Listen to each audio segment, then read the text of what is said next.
सतनाम वाहिगुरु साहिब जीओ के अफवल गुनाह है के शाहान शाह है के अफवल गुनाह है के शाहान शाह है के कारण कुनिंद है के रोजी देहंद है के राजक रहीम है के कर्मं करीम है के सर्वं कली है के सर्वं दली है के सर्वत्र मान्य के सर्वत्र दान्य के सर्वत्र गौण के सर्वत्र पौन के सर्वत्र देश के सर्वत्र भेस के सर्वत्र राज के सर्वत्र साज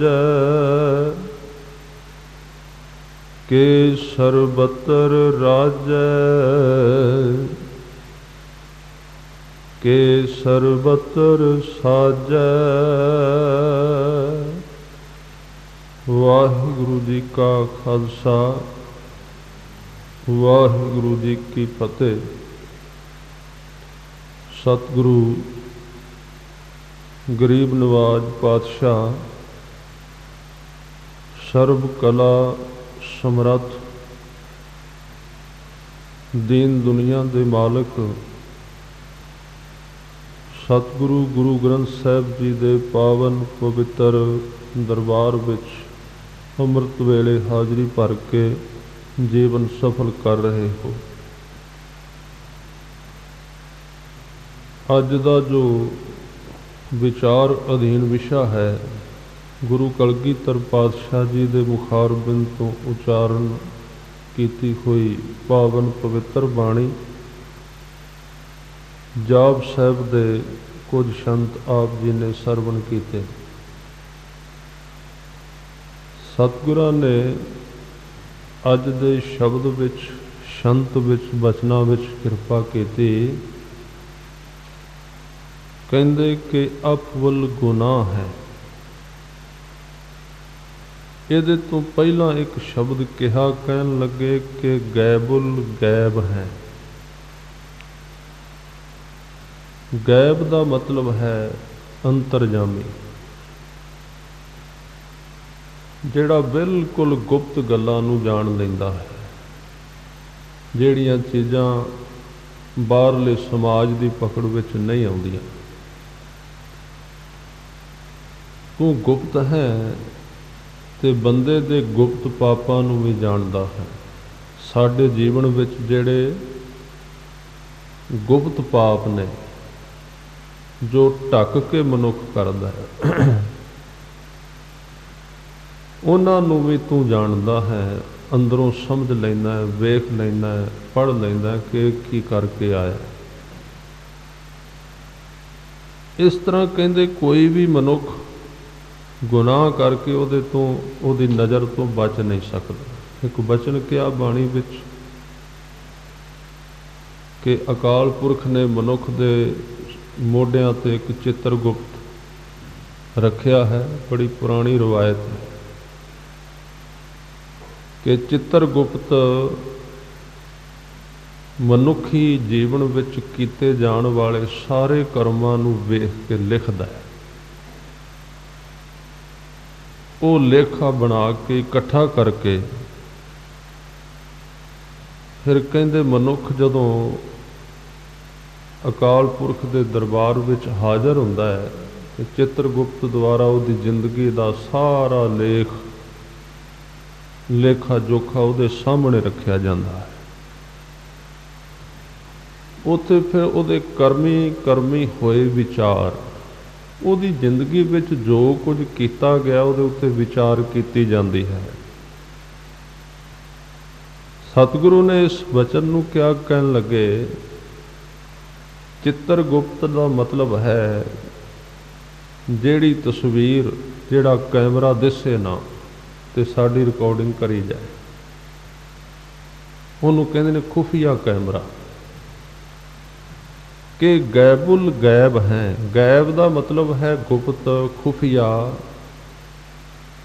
ਜੋ ਦਿਸੇ ਨਾ ਪਰ ਹੋਵੇ ਜ਼ਰੂਰ, ਵੇਖ ਲਏ। ਸਤਿਗੁਰੂ ਨੇ ਬਚਨ ਵੀ ਕੀਤਾ ਬਾਣੀ ਵਿੱਚ, ਤੁਸੀਂ ਬਹੁਤ ਵਾਰੀ ਸੁਣਿਆ ਹੈ। ਸਾਹਿਬ ਕਹਿੰਦੇ ਨੇ ਕਿ ਹੱਟ ਪਟਨ ਬਿਜ ਮੰਦਰ ਭੰਨੈ, ਕਰ ਚੋਰੀ ਘਰ ਆਵੈ। ਅੱਗੋਂ ਦੇਖੈ ਪਿੱਛੋਂ ਦੇਖੈ, ਤੁਝ ਤੇ ਕਹਾਂ ਛੁਪਾਵੈ। ਮੇਰੇ ਸਾਹਿਬਾ ਕੌਣ ਜਾਣੇ ਗੁਣ ਤੇਰੇ, ਕਹੇ ਨਾ ਜਾਨੀ ਅਵਗੁਣ ਮੇਰੇ। ਇੱਥੇ ਭਾਵ ਅਰਥ ਇਹ ਲਿਆ ਗਿਆ ਵੀ ਜੋ ਵੀ ਅਸੀਂ ਕਰਨੇ ਆ। ਫਿਰ ਇਸ ਸ਼ਬਦ ਦੇ ਵਿੱਚ ਇੱਕ ਹੋਰ ਵੀ ਬਚਨ ਕੀਤਾ। ਹਜ਼ੂਰ ਕਹਿੰਦੇ ਨੇ, ਕੇਤੇ ਰੁੱਖ ਬਿਰਖ ਹਮ ਚੀਨੇ, ਕੇਤੇ ਪਸ਼ੂ ਉਪਾਏ, ਕੇਤੇ ਨਾਗ ਕੁੱਲੀ ਮੈਂ ਆਏ, ਕੇਤੇ ਪੰਖ ਉਡਾਏ। ਪਤਾ ਨਹੀਂ ਕਿੰਨੇ ਜਨਮਾਂ ਦੇ ਵਿੱਚੋਂ ਅਸੀਂ ਲੰਘ ਕੇ ਆਏ ਹਾਂ ਕਿ ਉਹਨਾਂ ਜਨਮਾਂ ਦੇ ਅੰਦਰ ਜਿਵੇਂ ਜਿਵੇਂ ਦੇ ਕਰਮ ਕੀਤੇ ਨੇ, ਉਹਨਾਂ ਦੀਆਂ ਧਾਰਨਾਵਾਂ ਸਾਡੇ ਅੰਦਰ ਪਈਆਂ ਹੋਈਆਂ ਨੇ, ਅੰਦਰ ਜਮ੍ਹਾਂ ਹੋ ਗਈਆਂ। ਜਿਸ ਕੰਮ ਨੂੰ ਅਸੀਂ ਕਰਨੇ ਆ,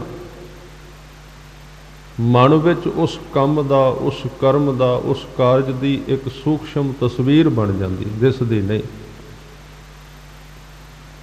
ਉਹਨਾਂ ਨੂੰ ਕਹਿੰਦੇ ਨੇ ਸੰਚਿਤ ਕਰਮ, ਇਕੱਠੇ ਕੀਤੇ ਹੋਏ, ਜਿਹੜੇ ਪਹਿਲਾਂ ਆਪਾਂ ਪੁਰਾਣੇ ਸੁਭਾਅ ਵਿੱਚ, ਪੁਰਾਣੇ ਜਨਮ ਵਿੱਚ ਕੀਤੇ ਨੇ, ਉਹਨਾਂ ਨੂੰ ਕਹਿੰਦੇ ਨੇ ਸੰਚਿਤ ਕਰਮ। ਜਿਹੜੇ ਕਰਮ ਪਹਿਲਾਂ ਕੀਤੇ ਉਸ ਤਰ੍ਹਾਂ ਦਾ ਸਾਡਾ ਫਿਰ ਮਨ ਬਣ ਜਾਂਦਾ, ਸੁਭਾਅ ਉਸ ਤਰ੍ਹਾਂ ਦੀ ਸੋਚਣੀ ਬਣ ਜਾਂਦੀ, ਉਸ ਤਰ੍ਹਾਂ ਦੀ ਵਿਚਾਰਧਾਰਾ।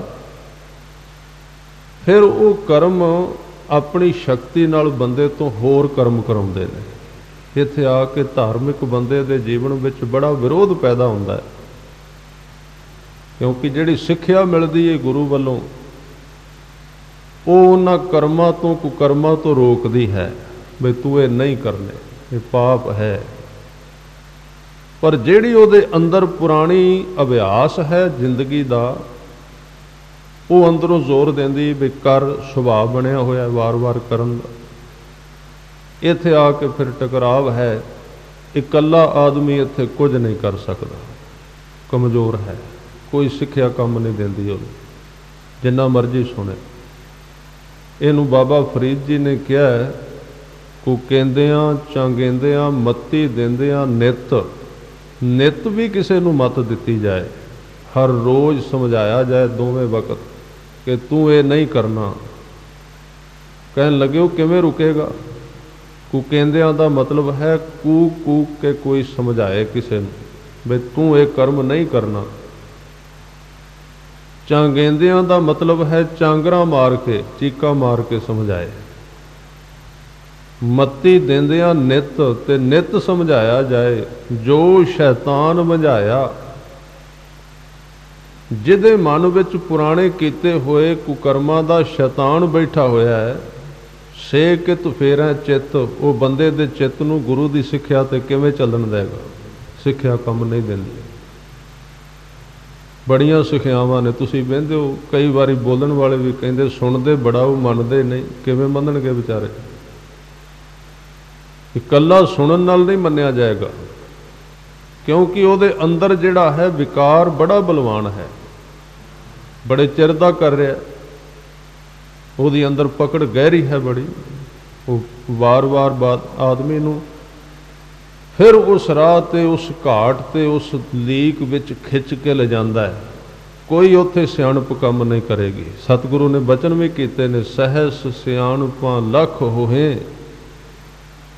एक दी गल नहीं, बंदे कोल लखां सियाणपां लखां पुस्तकां दी ज्ञान लखां ज्ञान ध्यान होण, कोई नहीं कम देगा। सहस सहसदार थे सैकड़े हजारां हजारां सियाणपां होण, हजारां ज्ञान इकट्ठे कीते जाण, हजारां व्याख्यावां सुनिया जाण, हजारां किताबां पढ़िया जाण, नहीं कम देंदियां उसनूं। इस करके उत्थे जग्यासू का गुनाह नहीं है, वो बेबस है, कमज़ोर है।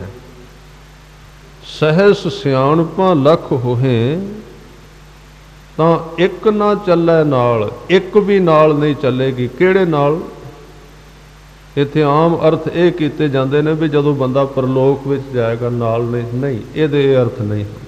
परलोक ते अजे बड़ी दूर है। बंदे दी आम धारणा है भी तुसी परलोक दी गल दे नाल जोड़ दिओ जिंदगी, अज कुछ करना ना पवे, होवेगा परलोक विच हिसाब। ये ठीक है, उत्थे भी होवेगा, उत्थे भी नाल कुछ चलदा है, पर यह साडे जीवन की एक बेवकूफ़ी है ते आलस है भी असी हर एक गल नूं परलोक नाल ही जोड़ देने। आनंद मिलेगा मरण तो बाद परलोक विच, स्वर्ग मिलेगा मरण तो बाद। भी अज नहीं हो सकता, अज बंदा उहदे नाल, इहदा मतलब आदमी उस थां ते जाना ही नहीं चाहुंदा, इस करके अगे टाल दिंदा है भी अगे मरांगे मिलेगा। इस तरह का कोई भी नहीं चीज़ जिहड़ी अज ना मिली होवे ते परलोक विच मिल जाएगी। जो कुछ इत्थे मिलिया है वो ही उत्थे मिलेगा, इस तो वध कुछ भी नहीं मिलेगा, हो ही नहीं सकता। इस भुलेखे विच ना रहना भी कदी मौत आएगी ते अगे सारे गुरु ते अवतार हार लैके खड़े होणगे फुल्लां दे भी ये बंदा आया ते इहनूं सरोपा दईए, हुण स्वर्ग विच लैके चलीए, विछाओ पलंगे दे वास्ते, परियां फुੱਲ विछाउणगीਆਂ। ये कुछ नहीं होएगा। ये सिर्फ बंदा अपने मन में एक तसल्ली दे ले, जो कुछ अज मिलिया है साडे कोल है, परलोक विच उस तो वध कुछ भी नहीं है। इसलिए क्या भी इत्थे ही पा तूं, इत्थे प्राप्त कर, जिवें दा इत्थे तैनूं मिल गया वो अगे मिलेगा, इस तो वध की मिल सकदा। तां ये आदमी जदों मत सुनदा ते उहदे पुराने जिहड़े गुनाह ने वो सिक्ख्या नाल खत्म नहीं हुंदे। सच है, कोई ज्ञान उन्हां नूं नहीं तोड़दा। फिर उहदा इलाज कि एक गुनाह साडे अंदर पुराने पए ने, सुन लैने आ, समझ लैने आ, छड्डे नहीं जांदे, छुटदे नहीं। उहदा इलाज गुरु साहब ने बाणी विच दस्सिया है भी तरीका किहड़ा है, पाप किवें छुट सकते हैं। वैसे तो यह भी क्या है कि नानक भगतां सदा विगास, सुनिया दुख पाप का नाश। पापां दा नाश ते दुखां दा किवें हुंदा है? खुशी नाल सुनन दे नाल, कल्ला सुनन नाल नहीं। ख्याल रखना, क्योंकि नाल आया नानक भगतां सदा विगास, ते भगतां दा अर्थ है ये कल्ले बंदे दे पाप जिहड़े नष्ट हो रहे ने, वो कल्ला नहीं, वो कईयां भगतां दे कोल बैठा होया है जिहड़े खुशी विच जिउं रहे ने। नानक भगतां सदा विगास, मैं पिछे व्याख्या कीती है, ਉਹਦੇ ਵਿੱਚ इकल्ली एक गल कही गई सी कि सुनन नाल दुख ते पाप नाश हुंदे ने, पर हुण ਉਹ व्याख्या नहीं है। ਉਹਨੂੰ 2-3 महीने गुजर गए। हुण इस तो पिछली पंक्ति नूं नाल जोड़िया जाएगा। ਉਹਦੇ ਵਿੱਚ आएगा कि ਜਿਹੜੇ भगत विगास विच ने, नानक भगतां सदा विगास, ਜਿਹੜੇ भगत नाम द्वारा विगास विच, खुशी विच, खेड़े विच, आनंद विच पहुँच गए ने, ਜਦੋਂ कोई बंदा उन्हां दे नाल बह के परमात्मा दे नाम नूं सुनेगा, फिर ਉਹਦੇ पाप ते दुख नाश हो जाणगे। कल्ला सुनन नाल नहीं होएगा। नहीं तो तुसी कहोगे असीं 20 सालों तो सुन रहे हैं, होया तो नहीं, सारी उम्र हो गई सुनदे हैं। टेप रिकॉर्ड है, हुण तां सुनन दा प्रबंध ही बहुता है। ਇਹਦੇ ਵਿੱਚੋਂ ਆਦਮੀ ਨਾਸਤਿਕ ਵੀ ਹੋ ਸਕਦਾ ਜ਼ਿਆਦਾ ਸੁਣ ਸੁਣ ਕੇ। ਗਿਆਨ ਸਾਰਾ ਇੱਕ ਪੈਨ ਡਰਾਈਵ ਦੇ ਵਿੱਚ, ਛੋਟੇ ਜਿਹੇ ਟੁਕੜੇ ਵਿੱਚ ਸਾਰਾ ਗੁਰੂ ਗ੍ਰੰਥ ਸਾਹਿਬ, ਸਾਰਾ ਬਾਈਬਲ, ਸਾਰੇ ਵੇਦ, ਪੁਰਾਣ, ਕੁਰਾਨ, ਮਹਾਨ ਕੋਸ਼ ਜੇਬ ਵਿੱਚ ਪਾਏ ਨੇ। ਤਾਂ ਇਹਦੇ ਵਿੱਚ ਫਿਰ ਇੱਕ ਨਾਸਤਿਕਤਾ ਵੀ ਪੈਦਾ ਹੋ ਸਕਦੀ ਵੀ ਇੰਨਾ ਗਿਆਨ ਸੁਣ ਲਿਆ ਤੇ ਹੋਇਆ ਕੁਝ ਵੀ ਨਹੀਂ। ਕੱਲਾ ਸੁਣਨ ਨਾਲ ਨਹੀਂ ਹੋਵੇਗਾ।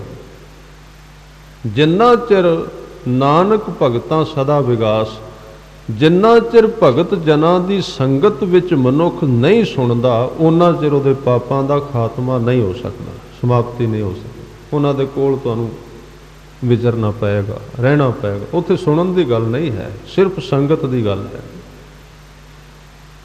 ਉਹ ਜਿਵੇਂ ਇੱਕ ਤਰ੍ਹਾਂ ਦੇ ਨਾਲ ਸੰਗਤ ਦਾ ਪ੍ਰਭਾਵ ਪੈਂਦਾ ਹੈ। ਗੁਰੂ ਸਾਹਿਬ ਨੇ ਬਾਣੀ ਵਿੱਚ, ਮੈਂ ਗੱਲ ਕਰ ਰਿਹਾ ਸੀ, ਸੁਣਨਾ ਚੰਗੀ ਗੱਲ ਹੈ, ਪਰ ਉੱਥੇ ਸੁਣਨਾ ਜਿੱਥੇ ਲੋਕਾਂ ਵਿੱਚ, ਭਗਤਾਂ ਵਿੱਚ ਵਿਗਾਸ ਆ ਗਿਆ, ਉਹਨਾਂ ਦੀ ਸੰਗਤ ਵਿੱਚ। ਗੁਰੂ ਸਾਹਿਬ ਨੇ ਸਪਸ਼ਟ ਕਰ ਦਿੱਤਾ, ਉਹਨਾਂ ਦੋ ਚੀਜ਼ਾਂ ਨੂੰ ਜੋੜਿਆ। ਤੁਸੀਂ ਲੰਬਾ ਸ਼ਬਦ ਪੜ੍ਹੋਗੇ, ਪਾਠ ਪੜ੍ਹਿਓ ਔਰ ਵੇਦ ਵਿਚਾਰੋ, ਅਸ਼ਟਪਦੀ ਹੈ। ਸਾਰੇ ਕਰਮ ਗਿਣ ਦਿੱਤੇ। ਕਈਆਂ ਨੇ ਪਾਠ ਪੜ੍ਹੇ ਨੇ, ਕਈਆਂ ਨੇ ਆਰੇ ਥੱਲੇ ਸਰੀਰ ਕਟਾਇਆ, ਕਈਆਂ ਨੇ ਇਹ ਤੀਰਥ ਯਾਤਰਾ ਕੀਤੀ ਹੈ, ਕਈ ਜੰਗਲ ਵਿੱਚ ਰਹੇ ਨੇ, ਕਈਆਂ ਨੇ ਪੱਤੇ ਖਾਧੇ ਨੇ, ਕਈਆਂ ਨੇ ਧੂਣੀਆਂ ਰਮਾਈਆਂ ਨੇ, ਕੁਝ ਬਰਫ਼ ਦੇ ਉੱਤੇ ਬੈਠੇ ਨੇ। ਸਾਰਿਆਂ ਨੇ ਕਰਮ ਕੀਤੇ। ਇਹ ਸਾਰੇ ਕਰਮ ਗਿਣ ਕੇ ਗੁਰੂ ਅਰਜਨ ਦੇਵ ਜੀ ਨੇ ਇਸ ਅਸ਼ਟਪਦੀ ਵਿੱਚ ਇੱਕ ਰਹਾਉ ਵਿੱਚ ਕਿਹਾ ਵੀ ਪਿਆਰੇ ਇਨ ਵਿਦ ਮਿਲਣ ਨਾ ਜਾਈ। ਇਹਨਾਂ ਵਿੱਚੋਂ ਕੋਈ ਵੀ ਕਰਮ ਤੈਨੂੰ ਕੰਮ ਨਹੀਂ ਦੇ ਸਕਦਾ। ਮੈਂ ਕੀਏ ਕਰਮ ਅਨੇਕਾ, ਹਾਰ ਪਰਿਓ ਸੁਆਮੀ ਕੇ ਦੁਆਰੇ ਦੀਜੈ ਬੁੱਧ ਵਿਵੇਕਾ। ਮੈਨੂੰ ਇੱਕ ਮੱਤ ਦਿਓ ਹੁਣ। ਫਿਰ ਉਸ ਮੱਤ ਵਿੱਚੋਂ ਗੁਰੂ ਨੇ ਕੀ ਸਿੱਖਿਆ ਦਿੱਤੀ ਵੀ ਕਿਵੇਂ ਤੇਰੀ ਘਾਲਣਾ ਥਾਂ ਪੈ ਸਕਦੀ, ਨਹੀਂ ਤੇ ਕੋਹਲੂ ਦੇ ਬੈਲ ਵਾਂਗੂ ਭੌਂਦਾ ਰਹੋ। ਧਰਮ ਵਿੱਚ ਵੀ ਬੜੇ ਭੌਂ ਰਹੇ ਨੇ, ਇਕੱਲੇ ਸੰਸਾਰ ਵਿੱਚ ਨਹੀਂ ਲੋਕ ਕੋਹਲੂ ਦੇ ਬੈਲ ਬਣੇ। ਖਿਆਲ ਰੱਖਣਾ, ਅਸੀਂ ਸੰਸਾਰੀਆਂ ਨੂੰ ਕਹਿ ਦਿੰਦੇ ਹਾਂ, ਸੰਸਾਰੀ ਤੇ ਕੋਹਲੂ ਦੇ ਬੈਲ ਹੈਣ, ਕੋਈ ਸ਼ੱਕ ਨਹੀਂ। ਉੱਥੇ ਘੁੰਮ ਰਹੇ ਨੇ ਤੇ ਪਹੁੰਚਣਾ ਕਿਤੇ ਵੀ ਨਹੀਂ। ਪਰ ਬਹੁਤਾਤ ਵਿੱਚ ਧਾਰਮਿਕ ਲੋਕ ਵੀ ਕੋਹਲੂ ਦੇ ਬੈਲ ਹੀ ਨੇ, ਘੁੰਮੀ ਜਾ ਰਹੇ ਨੇ। ਯਾਤਰਾਵਾਂ ਨੇ, ਦੀਵਾਨ ਸਜੇ ਹੋਏ ਨੇ, ਲੰਗਰ ਚੱਲ ਰਹੇ ਨੇ, ਯਾਤਰਾਵਾਂ ਹੋ ਰਹੀਆਂ ਨੇ, ਬੱਸਾਂ ਤੇ ਜਾ ਰਹੇ ਹਾਂ। ਇਹ ਚੀਜ਼ਾਂ ਠੀਕ ਹੈਣ, ਪਰ ਠੀਕ ਤਰੀਕੇ ਨਾਲ ਨਹੀਂ ਹੋ ਰਹੀਆਂ। ਖਿਆਲ ਰੱਖੋ, ਯਾਤਰਾ ਗਲਤ ਨਹੀਂ। ਇਸ ਦੇਸ਼ ਵਿੱਚ ਯਾਤਰਾ ਦਾ ਰੁਝਾਨ ਰਿਹਾ ਔਰ ਸਾਰੀ ਦੁਨੀਆ ਦੇ ਵਿੱਚ ਹੈ। ਇਹ ਗਲਤ ਕਰਮ ਨਹੀਂ, ਘਰੋਂ ਨਿਕਲਣਾ ਗਲਤ ਨਹੀਂ ਹੈ। ਜੇ ਪੱਛਮ ਵਾਲਿਆਂ ਨੇ ਤੀਰਥਾਂ ਦੀ ਯਾਤਰਾ ਨਹੀਂ ਕੀਤੀ, ਉਹ ਸਮੁੰਦਰਾਂ ਦੇ ਕੰਢੇ ਜਾ ਕੇ ਬੈਠੇ ਨੇ, ਉਹ ਵੀ ਕਰਦੇ ਨੇ। ਘਰ ਤਾਂ ਛੱਡਦੇ ਨੇ, ਉਹ ਪਹਾੜੀਆਂ ਤੇ ਹੋਰ ਕਿਤੇ ਬੈਠਦੇ ਨੇ, ਘਰ ਉਹ ਵੀ ਛੱਡਦੇ ਨੇ, ਕਿਉਂਕਿ ਇਹ ਜ਼ਰੂਰੀ ਹੈ। ਸਾਲ ਵਿੱਚੋਂ ਇੱਕ ਮਹੀਨਾ ਆਦਮੀ ਨੂੰ ਆਪਣੇ ਘਰ ਵਿੱਚੋਂ ਬਾਹਰ ਨਿਕਲਣਾ ਚਾਹੀਦਾ ਹੈ। ਥੋੜ੍ਹੀ ਜਿਹੀ ਪਕੜ ਘਟੇ ਉਹਦੀ ਇਸ ਵਾਸਤੇ। ਤੇ ਇੱਥੇ ਤਾਂ ਬਣਾਇਆ ਗਿਆ ਸੀ, ਇਹ ਯਾਤਰਾ ਤਾਂ ਬਣਾਈ ਵੀ ਕਦੀ ਕਦੀ ਜਿਹੜਾ ਆਦਮੀ ਹੈ ਕਾਰੋਬਾਰ ਦੇ ਇਸ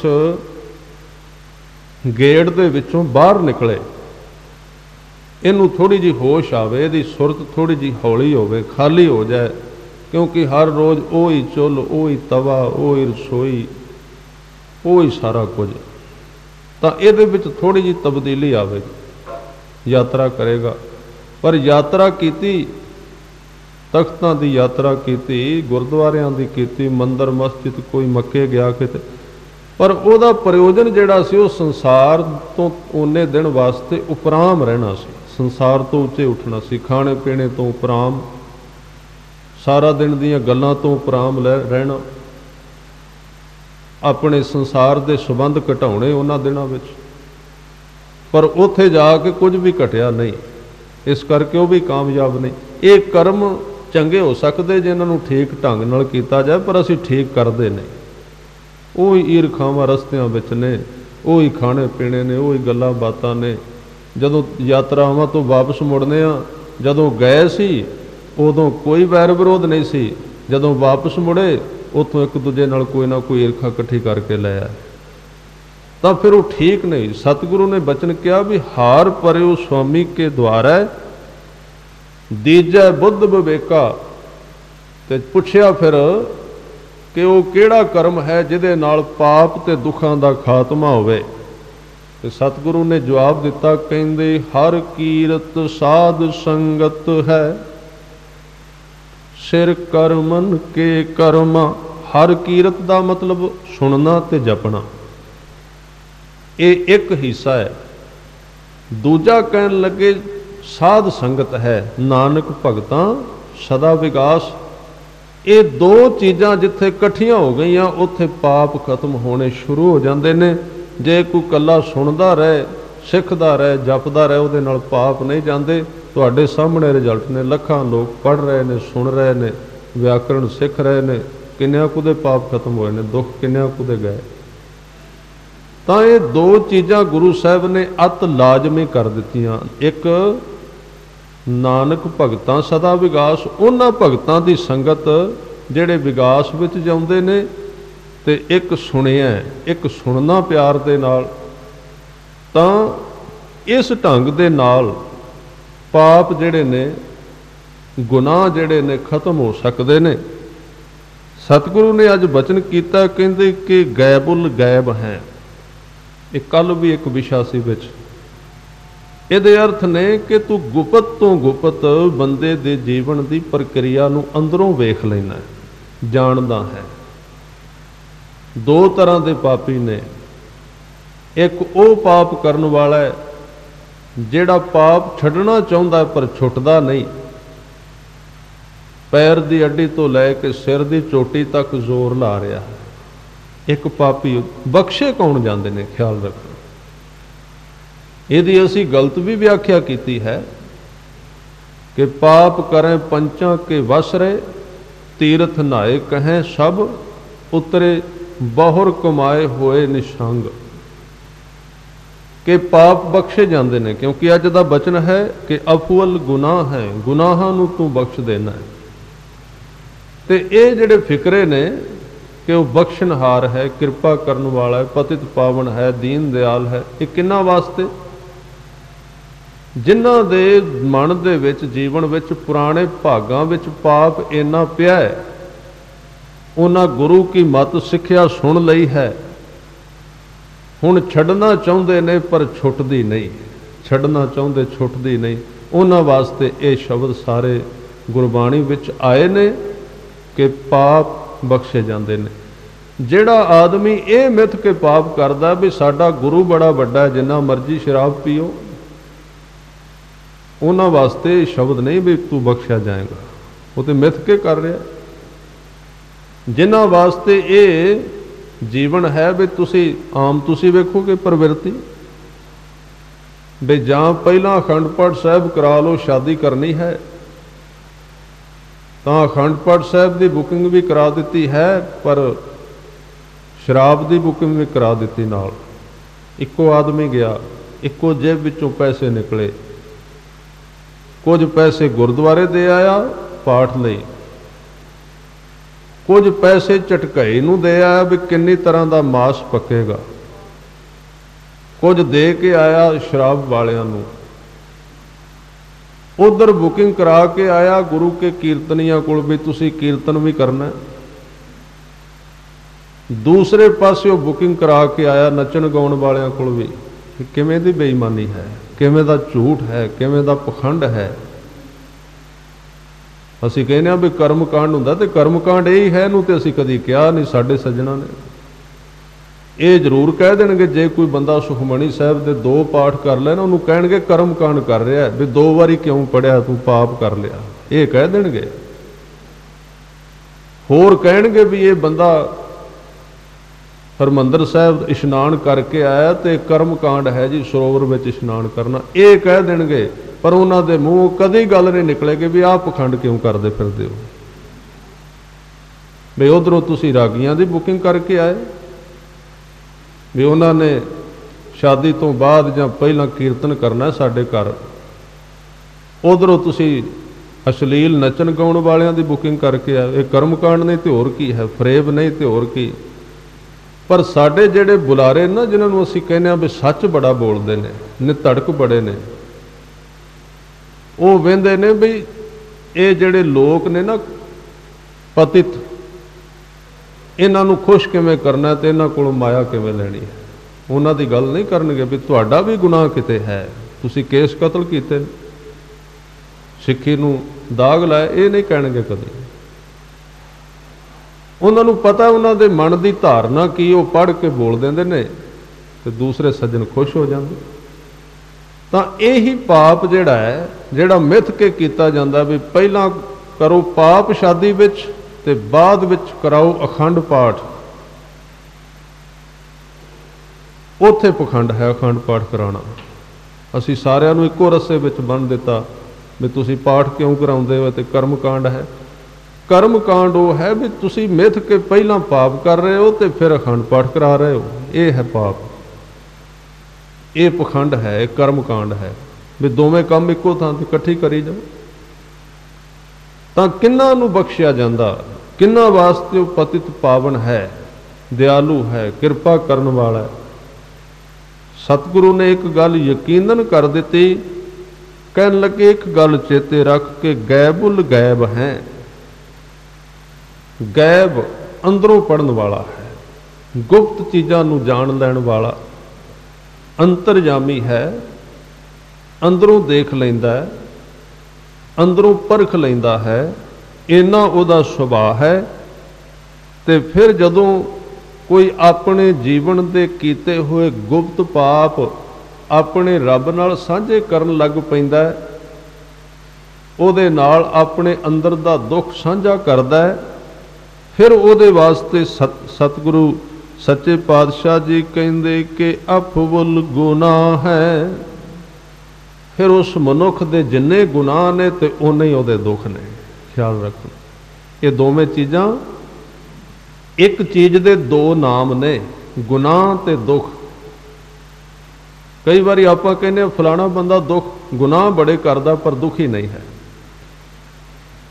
ਫਲਾਣਾ ਬੰਦਾ ਕੋਈ ਮਾੜਾ ਕੰਮ ਨਹੀਂ ਕਰਦਾ ਪਰ ਦੁੱਖ ਉਹਨੂੰ ਬੜਾ ਹੈ। ਇਸ ਤਰ੍ਹਾਂ ਜਿਵੇਂ ਖੂਹ ਦੀਆਂ ਟਿੰਡਾਂ ਦੀ ਚਾਲ ਹੈ, ਇਹਨੂੰ ਕਹਿੰਦੇ ਸੰਸਾਰ ਜਿਹੜਾ ਹੈ। ਜਿਵੇਂ ਜਿਹੜੀਆਂ ਟਿੰਡਾਂ ਥੱਲੇ ਨੂੰ ਜਾ ਰਹੀਆਂ ਨੇ ਉਹ ਖਾਲੀ ਹੋ ਗਈਆਂ, ਖਾਲੀ ਨੇ, ਉਹਨਾਂ ਵਿੱਚ ਕੁਝ ਨਹੀਂ, ਤੇ ਉਹ ਹੁਣ ਖਾਲੀ ਨੇ, ਜਦੋਂ ਥੱਲੇ ਜਾਣਗੀਆਂ ਤਾਂ ਉਹਨਾਂ ਦਾ ਪਾਸਾ ਬਦਲੇਗਾ, ਫਿਰ ਉਹ ਭਰ ਜਾਣਗੀਆਂ, ਦੂਜੀਆਂ ਖਾਲੀ ਹੋ ਜਾਣਗੀਆਂ। ਜਿਨ੍ਹਾਂ ਨੂੰ ਅੱਜ ਦੁੱਖ ਹੈ ਉਹ ਕਦੀ ਸੰਸਾਰੀ ਰਹੇ ਨੇ, ਉੱਥੋਂ ਦੁੱਖ ਇਕੱਠਾ ਕੀਤਾ ਹੈ, ਹੁਣ ਉਹ ਟਿੰਡਾਂ ਭਰੀਆਂ ਹੋਈਆਂ ਨੇ। ਜਦੋਂ ਪਾਸਾ ਪਲਟੇਗਾ ਉਹ ਜਪ ਤਪ ਕਰਨਗੇ, ਇਸ ਪਾਸੇ ਤੁਰਨਗੇ, ਉਹ ਦੁੱਖ ਖਾਲੀ ਹੋ ਜਾਏਗਾ। ਜਿਹੜੇ ਅੱਜ ਦੁਖੀ ਨਹੀਂ ਤੇ ਗੁਨਾਹ ਕਰੀ ਜਾ ਰਹੇ ਨੇ, ਬੇਪਰਵਾਹ ਨੇ, ਉਹਨਾਂ ਦੀ ਵਾਰੀ ਫਿਰ ਇਸ ਤਰ੍ਹਾਂ ਇਹ ਬਦਲ ਕੇ ਚੱਲਦਾ ਰਹਿੰਦਾ, ਇਹਦੇ ਵਿੱਚ ਤਬਦੀਲੀ ਆਉਂਦੀ ਰਹਿੰਦੀ। ਜਿਹੜੇ ਲੋਕ ਉਹਦੇ ਨਾਲ ਆਪਣੀ ਜ਼ਿੰਦਗੀ ਦਾ ਪਾਪ ਸਾਂਝਾ ਕਰ ਲੈਂਦੇ, ਗੈਬ ਪਾਪ ਨੂੰ ਸਾਂਝਾ ਕਰਦੇ ਨੇ, ਸਤਿਗੁਰੂ ਉਹਨਾਂ ਬਾਰੇ ਕਹਿੰਦੇ ਕਿ ਅਫਵਲ ਗੁਨਾਹ ਹੈ। ਉਹਨਾਂ ਦੇ ਗੁਨਾਹਾਂ ਨੂੰ ਤੂੰ ਬਖਸ਼ ਦੇਣਾ ਹੈ, ਉਹਦੇ ਅੱਗੇ ਕੋਈ ਦੇਰ ਨਹੀਂ ਲੱਗਦੀ ਬਖਸ਼ਣ ਲੱਗਿਆ, ਸਮਾਂ ਨਹੀਂ ਲੱਗਦਾ। ਤੁਸੀਂ ਬਾਣੀ ਵਿੱਚ ਸ਼ਬਦ ਪੜ੍ਹਦੇ ਹੋ ਵੀ ਇੱਕ ਚੀਜ਼ ਤੇ ਇੰਨਾ ਟਾਈਮ ਲੱਗਾ ਵੀ ਹੁਣ ਉਹਨੂੰ ਕਿਸੇ ਆਦਮੀ ਨੇ 10 ਸਾਲ ਪਾਪ ਕੀਤੇ ਤੇ 10 ਸਾਲ ਪੁੰਨ ਕਰੇਗਾ, ਫਿਰ ਉਹਦੇ ਪਾਪ ਕੱਟੇ ਜਾਣਗੇ। ਹਿਸਾਬ ਇਹ ਕਹਿੰਦਾ ਹੈ। ਪਰ ਸਤਿਗੁਰੂ ਨੇ ਇੱਕ ਬਚਨ ਕੀਤਾ, ਕਹਿਣ ਲੱਗੇ ਬਲਿਹਾਰੀ ਗੁਰ ਆਪਣੇ ਦਿਵਹਾੜੀ ਸਦ ਵਾਰ, ਜਿਨ ਮਾਨਸ ਤੇ ਦੇਵਤੇ ਕੀਏ ਕਰਤ ਨਾ ਲਾਗੀ ਬਾਰ। ਦੇਰ ਨਹੀਂ ਲੱਗਦੀ। ਇਹ ਇੱਕ ਸੱਚ ਹੈ ਕਿ ਜਿੰਨੇ ਸਮੇਂ ਵਿੱਚ ਬੰਦੇ ਨੇ ਪਾਪ ਕੀਤੇ ਨੇ ਉਨਾ ਸਮਾਂ ਉਹਦੇ ਬਖਸ਼ੇ ਜਾਣ ਤੇ ਨਹੀਂ ਲੱਗਦਾ। ਉਹਦਾ ਸਮਾਂ ਬਿਲਕੁਲ ਥੋੜਾ ਹੈ, ਬਹੁਤ ਘੱਟ ਹੈ, ਬਹੁਤ ਵਕਤ ਉਹਦਾ ਘੱਟ ਲੱਗਦਾ। ਜਿਵੇਂ ਕੱਪੜੇ ਨੂੰ ਮੈਲ ਕਈ ਦਿਨਾਂ ਵਿੱਚ ਲੱਗਦੀ ਹੈ ਪਰ ਧੁੱਪ ਦਾ ਕਈ ਦਿਨਾਂ ਵਿੱਚ ਨਹੀਂ। ਮੈਲ ਲੱਗਣ ਨੂੰ ਤਾਂ 4 ਦਿਨ ਲੱਗ ਸਕਦੇ, 5 ਦਿਨ, 5 दिन ਉਹਨੂੰ ਪਹਿਨਿਆ ਕਿਸੇ ਨੇ, ਤੇ 5 ਦਿਨਾਂ ਵਿੱਚ ਮੈਲ ਲੱਗੀ। ਪਰ ਜਦੋਂ ਉਸ ਮੈਲ ਨੂੰ ਕਿਸੇ ਧੋਣ ਵਾਲੇ ਨੇ ਲਾਉਣਾ ਹੈ ਤਾਂ ਉਸ ਕੱਪੜੇ ਨੂੰ 5 ਦਿਨ ਧੋਣਾ ਨਹੀਂ ਪੈਂਦਾ। ਧੋਣ ਵਾਸਤੇ ਉਸ ਨੂੰ 15-20 ਮਿੰਟ ਲੱਗਦੇ, ਸਿਰਫ ਘਟ ਜਾਂਦਾ ਸਮਾਂ। ਹਾਂ, ਉਹਦੇ ਧੋਣ ਦੀ ਪ੍ਰਕਿਰਿਆ ਠੀਕ ਹੋਣੀ ਚਾਹੀਦੀ, ਨਹੀਂ ਤਾਂ ਧੁੱਪੇਗਾ ਨਹੀਂ।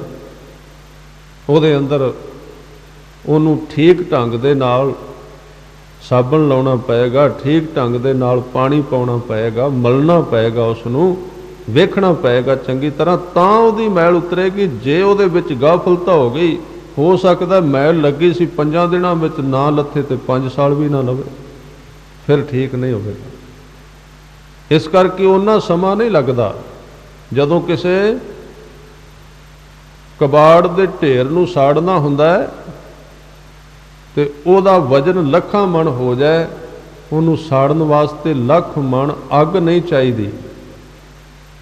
ਉਹਨੂੰ ਸਾੜਨ ਵਾਸਤੇ ਇੱਕ ਕਿਣਕਾ ਅੱਗ ਦਾ ਬਹੁਤ ਹੈ, ਪਰ ਉਹ ਕੋਲਾ ਜਿਹੜਾ ਹੈ ਬੜਾ ਪ੍ਰਜਵਲਿਤ ਜਲਦਾ ਹੋਇਆ, ਭਖਦਾ ਹੋਇਆ ਹੋਵੇ ਤੇ ਉਹਨਾਂ ਲੱਕੜਾਂ ਨੂੰ ਸਾੜ ਸਕਦਾ ਹੈ।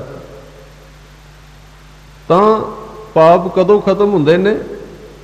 ਗੁਰੂ ਦੀ ਕਿਰਪਾ ਦੁਆਰਾ, ਜਦੋਂ ਬੰਦੇ ਦਾ ਮਨ ਜਾਗ ਪਏ। ਸੁਪਨੇ ਵਿੱਚ ਹੀ ਸਾਰੇ ਪਾਪ ਨੇ ਨਾ। ਅਸੀਂ ਸੁਪਨੇ ਵਿੱਚ, ਸੰਸਾਰ ਦੇ ਸੁਪਨੇ ਵਿੱਚ ਸੁੱਤੇ ਹੋਏ ਹਾਂ ਇਹਨਾਂ 5 ਤਰ੍ਹਾਂ ਦੀ ਨੀਂਦ ਦੇ ਅੰਦਰ। ਨੈਨੋ ਨੀਂਦ ਪਰ ਦ੍ਰਿਸ਼ਟ ਵਿਕਾਰ, ਸਰਵਨ ਸੋਏ ਸੁਣ ਨਿੰਦ ਵਿਚਾਰ, ਰਸਨਾ ਸੋਈ ਲੋਭ ਮਿੱਠੇ ਸਾਧ, ਮਨ ਸੋਇਆ ਮਾਇਆ ਬਿਸਮਾਦ, ਇਸ ਗ੍ਰਹਿ ਮੈਂ ਕੋਈ ਜਾਗਤ ਰਹਿ। ਕੋਈ ਬਾਦਸ਼ਾਹ ਕਹਿੰਦੇ ਨੇ ਭਿਖਾਰੀ ਬਣ ਗਿਆ ਸੀ ਸੁਪਨੇ ਵਿੱਚ, ਤੁਸੀਂ ਸੁਣਿਆ ਵੀ ਹੈ। ਤਾਂ ਉਹ ਸੁਪਨੇ ਦੇ ਵਿੱਚ ਭੀਖ ਮੰਗਦਾ ਫਿਰਦਾ ਸੀ, ਬੈਠਾ ਹੋਇਆ ਸੀ ਸਿੰਘਾਸਣ ਤੇ। ਤਾਂ ਉਹ ਸੁਪਨੇ ਦੇ ਵਿੱਚ ਆਪਣੀ ਦਲਿੱਦਰ ਨੂੰ, ਗਰੀਬੀ ਨੂੰ ਹਟਾਉਣਾ ਚਾਹੁੰਦਾ ਹੈ, ਪਰ ਸੁਪਨੇ ਵਿੱਚ ਨਹੀਂ ਹਟੇਗੀ। ਜਿੰਨਾ ਚਿਰ ਉਹਦਾ ਸੁਪਨਾ ਨਹੀਂ ਟੁੱਟਦਾ, ਉਹਨੂੰ ਜਾਗ ਨਹੀਂ ਆਉਂਦੀ, ਉਹਨਾਂ ਚਿਰ ਉਹਦੇ ਕੋਲ ਬਾਦਸ਼ਾਹੀ ਹੈ, ਪਰ ਉਹਨੂੰ ਮਾਣ ਨਹੀਂ ਸਕਦਾ। ਇਸੇ ਤਰ੍ਹਾਂ ਪਾਪ ਉਹਨਾਂ ਚਿਰ ਨਹੀਂ ਛੁੱਟਦੇ ਜਿੰਨਾ ਚਿਰ ਗੁਰੂ ਕੇ ਸ਼ਬਦ ਦੀ ਕਮਾਈ ਕਰਕੇ ਸੰਸਾਰ ਰੂਪੀ ਸੁਪਨਾ ਬੰਦੇ ਦਾ ਟੁੱਟਦਾ ਨਹੀਂ। ਉਹਨਾਂ ਚਿਰ ਪੁੰਨ ਵੀ ਕਰੇਗਾ, ਉਹ ਵੀ ਪਾਪ ਵਿੱਚ ਬਦਲ ਜਾਏਗਾ। ਉਹਦੇ ਸਾਰੇ ਚੰਗੇ ਕਰਮ ਵੀ ਚੰਗੇ ਕਰਮਾਂ ਦੇ ਲੇਖੇ ਵਿੱਚ ਨਹੀਂ ਪੈਂਦੇ। ਤਾਂ ਜਿਹੜੇ ਲੋਕ ਜਾਗ ਪਏ ਹਨ, ਜਿਨ੍ਹਾਂ ਨੂੰ ਗੁਰੂ ਨੇ ਜਗਾ ਦਿੱਤਾ ਹੈ, ਜਾਗਦੇ ਨੇ। ਜਿਨ੍ਹਾਂ ਨੂੰ ਹਜ਼ੂਰ ਨੇ ਕਿਹਾ, ਜਿਨ੍ਹਾਂ ਹਰ ਮਨ ਵਸਿਆ ਬੋਲੇ ਅੰਮ੍ਰਿਤ ਬਾਣੀ, ਜਿਹੜੇ ਜਾਗੇ ਨੇ, ਜਿਨ੍ਹਾਂ ਨੂੰ ਹੋਸ਼ ਆ ਗਈ ਹੈ ਗੁਰੂ ਕੇ ਸ਼ਬਦ ਦੁਆਰਾ, ਜਿਨ੍ਹਾਂ ਦਾ ਮਨ ਜਾਗਿਆ, ਕੱਲਾ ਤਨ ਨਹੀਂ। ਗੁਰ ਕਿਰਪਾ ਤੇ ਸੇ ਜਨ ਜਾਗੇ। ਗੁਰੂ ਦੀ ਕਿਰਪਾ ਦੁਆਰਾ ਜਿਹੜੇ ਜਨ, ਜਿਹੜੇ ਮਨੁੱਖ ਜਾਗ ਪਏ, ਮਨ ਜਾਗਿਆ ਜਿਨ੍ਹਾਂ ਦਾ, ਇਸ ਮਾਇਆ ਦੀ ਨੀਂਦ ਵਿੱਚੋਂ, ਸੰਸਾਰ ਦੀ ਪਦਾਰਥ ਦੀ ਨੀਂਦ ਵਿੱਚੋਂ ਮਨ ਜਾਗ ਪਿਆ।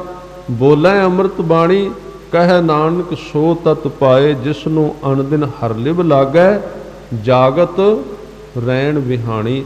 ਜਿਨ੍ਹਾਂ ਦੀ ਮਨ ਦੇ ਤੌਰ ਤੇ ਜਾਗ ਖੁੱਲ ਗਈ ਹੈ, ਐਸੇ ਲੋਕ ਉਹ ਹੀ ਸਿਰਫ ਇੱਥੇ ਦੁੱਖਾਂ ਤੋਂ ਪਾਰ ਹੋ ਸਕਦੇ, ਬਾਕੀ ਸਾਰਾ ਸੰਸਾਰ ਦੁਖੀ ਹੈ। ਇਹ ਬਹੁਤ ਲੰਬਾ ਝਗੜਾ ਹੈ। ਬੇਦੁੱਖ ਕਿਉਂ ਨੇ? ਇਹਦਾ ਕੀ ਕਾਰਨ ਹੈ? ਬਸ ਜਿਹੜੇ ਜਾਗੇ ਨੇ ਗੁਰੂ ਦੇ ਸ਼ਬਦ ਦੀ ਕਮਾਈ ਦੁਆਰਾ, ਉਹਨਾਂ ਨੂੰ ਕੋਈ ਦੁੱਖ ਦੁਖੀ ਨਹੀਂ ਕਰ ਸਕਦਾ। ਤੇ ਜਿਹੜੇ ਸੁੱਤੇ ਹੋਏ ਨੇ ਪਦਾਰਥ ਦੀ ਨੀਂਦ ਵਿੱਚ, ਉਹਨਾਂ ਨੂੰ ਕੋਈ ਸੁਖ ਸੁਖੀ ਨਹੀਂ ਕਰ ਸਕਦਾ। ਇਹ ਤਰੀਕਾ ਹੀ ਗਲਤ ਹੈ। ਸੰਸਾਰ ਗਲਤ ਰਾਹ ਤੇ ਜਾ ਰਿਹਾ ਹੈ। ਵੀ ਸੰਸਾਰੀ ਵਿੱਚ ਪਦਾਰਥਾਂ ਦੇ ਵਿੱਚ ਡੁੱਬ ਕੇ ਬੰਦਾ ਸੁਖੀ ਹੋ ਜਾਏ, ਮੁਮਕਿਨ ਹੈ ਹੀ ਨਹੀਂ। ਔਰ ਵੱਡੇ ਵੱਡਿਆਂ ਦੀਆਂ ਉਦਾਹਰਨਾਂ ਦੇ ਦਿੱਤੀਆਂ ਗੁਰਬਾਣੀ ਵਿੱਚ, ਸਿਕੰਦਰ ਵਰਗਿਆਂ ਦੀਆਂ, ਰਾਵਣ ਵਰਗਿਆਂ ਦੀਆਂ, ਜਿਨ੍ਹਾਂ ਕੋਲ ਪਦਾਰਥ ਦੀ ਬਹੁਤਾਤ ਸੀ, ਜਿਨ੍ਹਾਂ ਨੇ ਸਾਰੇ ਪ੍ਰਬੰਧ ਵੀ ਕਰ ਦਿੱਤੇ, ਉਹ ਜਾਗੇ ਨਹੀਂ। ਇਸ ਕਰਕੇ ਜਾਗਣ ਤੋਂ ਬਿਨਾਂ ਦੁਖੀ ਰਹੇ। ਪਰ ਦੂਸਰੇ ਪਾਸੇ ਕਬੀਰ ਸਾਹਿਬ ਜਾਗ ਪਏ ਤੇ ਉਹਨਾਂ ਨੇ ਕਹਿ ਦਿੱਤਾ, ਮੇਰੀ ਜ਼ਿੰਦਗੀ ਵਿੱਚ ਆਨੰਦ ਹੈ, ਸੁਖ ਹੈ। ਫਰੀਦ ਸਾਹਿਬ ਜਾਗ ਪਏ। ਗੁਰੂ ਅਰਜਨ ਦੇਵ ਜੀ ਨੇ ਕਿਹਾ, ਅਬ ਮੋਇ ਜੀਵਨ ਪਦਵੀ ਪਾਈ। ਤਾਂ ਦੁੱਖ ਤੇ ਸੁਖ ਜਿਹੜਾ ਹੈ, ਇਹਦੀ ਪਰਿਭਾਸ਼ਾ ਸਾਨੂੰ ਸਮਝ ਵਿੱਚ ਨਹੀਂ ਆਈ। दुख की है ते सुख की है, दुख सुख दोनों कपड़े पहरे जाए मनुख। गर्मी ते सर्दी वाले कपड़े ने दोनों है। दुख ते सुख इक्को चीज है, कपड़ा है। पर गलती ये कर ली मनुख ने, जे कोई इन्हां दिनां विच, हुण ठंड पै रही, इन्हां दिनां विच जे आपां गर्मी वाले कपड़े पाए तो दुख है वो भी कपड़ा, पर अगे जाके वो सुख है। जिहड़ा गर्मी वाला कपड़ा है, जिहड़ा बिल्कुल सूक्ष्म है, हौला है, वो अज दुख रूप है। जे अज पा के असीं तुरे, वो सानू बीमार कर देगा, दुखी कर देगा। पर जे असीं गर्मियां दे विच गर्म कपड़े पहन ले, वो सानू दुखी कर देंगे। बस ये जिंदगी का हिसाब गुरु तो बिना पता ही नहीं लगता। होर दुख कोई नहीं है। बस दुख यही लगा साडा सिंबल सिस्टम गलत हो गया। असीं ठंड विच ठंड विच गर्मियां वाले कपड़े पहन ले ते गर्मियां विच ठंड वाले पहन ले, फिर दुख तो आना ही है। जिहड़ी चीज़ की जदों जरूरत नहीं, वो उहदे वास्ते बनी नहीं, वो काम उदों कर लिया। इस करके गुरु साहब कहते बिन नावै जग कमला फिरै, गुरमुख नदरी आया। कमले का मतलब की हुंदा है? पागल आदमी की की निशानी भी हुणे आएगा, कोई पता नहीं, बिल्कुल घट कपड़े पाएगा, ठंड तो बचन का उपाव नहीं करेगा। तो उहदी दूसरी निशानी की कड़कदी धुप पै रही है, बड़ी लू चल रही है, तो शरीर ते कोट पहन लेगा, गर्म कपड़े पाएगा। तो इस तरह असी अपने जीवन दे विच जिहड़े समय की जरूरत है, जदों जागना है उदों असी सुते हुए हैं, जदों सौना है असी जागदे हैं। दुख का पहला कारण सब तो जदों सौना है, कुदरत कदों बंदे नूं सुवाना चाहती है, रब कदों सुवाना चाहता नींद विच? जदों पंछी सौंदे ने। तुसीं वेखोगे सूरज की टिक्की ओले होण दी देर है, कोई पंछी जागेगा नहीं, आलणियां तो बाहर नहीं निकलेगा, सब उत्थे छुप जाणगे। तुसीं रात नूं कोई नहीं देख सकते भी सूरज थोड़ा जिहा ओले होया ते कोई टावा है पंछी निकले मजबूरी विच, नहीं तो कुदरत के अनुसार ने कि सूरज डुबण का मतलब उन्होंने आराम करना है, हुण सौना है। दूसरे पासे उन्होंने जिस वक्त सूरज का चढ़ाव होना, यानी कि अमृत वेला उदों जागना है, उदों उन्होंने आवाज़ आएगी। कई पंछी ऐसे भी ने जिहड़े सवेरे 2:30 बजे जागते हैं, उन्होंने आवाज़ आती है। इत्थे कुछ पंछी ने पिछले पासे, पिछले रुख ते उन्हां दा निवास है, वो सवेरे 2 बजे या 2:30 बजे एक बारी बोलते हैं बड़ी मिठी आवाज़ विच, फिर वो चुप कर जाते।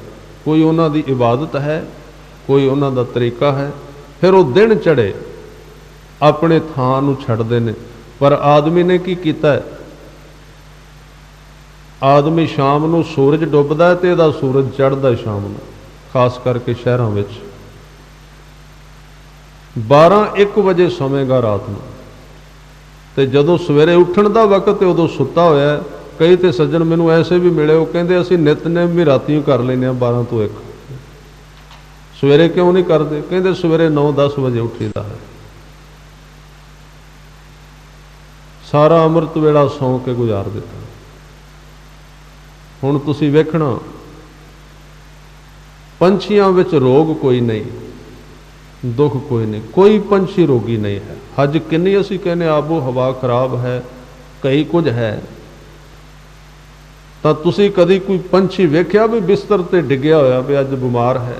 नहीं होवेगा, क्योंकि वो वक्त ते वक्त की चीज़ की वरतों करदा, जिथे लोड़ है उथे वरतों कर रहा, गलत नहीं चल रहा कुदरत दे। जदों सौण का वक्त है सौ रहा है, जदों जागण का वक्त है जाग रहा, जदों खाण का टाइम है वो खांदा है। जिहड़े उहदे संसारक शरीरक संबंध ने वो भी नियम दे विच करदा है। इस करके मनुखां दे मुकाबले ते जिन्ना आदमी है इस धरती ते, ਉਹਦੇ ਤੋਂ ਕਿਤੇ ਗਿਣਤੀ ਵਿੱਚ ਵੱਧ ਇੱਥੇ ਪਸ਼ੂ ਨੇ, ਪੰਛੀ ਨੇ। ਪੰਛੀ ਜ਼ਿਆਦੇ ਨੇ ਸਰੀਰਾਂ ਨਾਲੋਂ, ਮਨੁੱਖੀ ਸਰੀਰਾਂ ਨਾਲੋਂ ਪੰਛੀਆਂ ਦੀ ਗਿਣਤੀ ਕਿਤੇ ਜ਼ਿਆਦਾ ਹੈ। ਪਰ ਜਿੰਨੇ ਹਸਪੀਟਲ ਮਨੁੱਖਾਂ ਨਾਲ ਭਰੇ ਹੋਏ ਨੇ, ਪੰਛੀ ਕੋਈ ਵੀ ਬਿਮਾਰ ਨਹੀਂ ਹੈ, ਕੋਈ ਰੋਗੀ ਨਹੀਂ।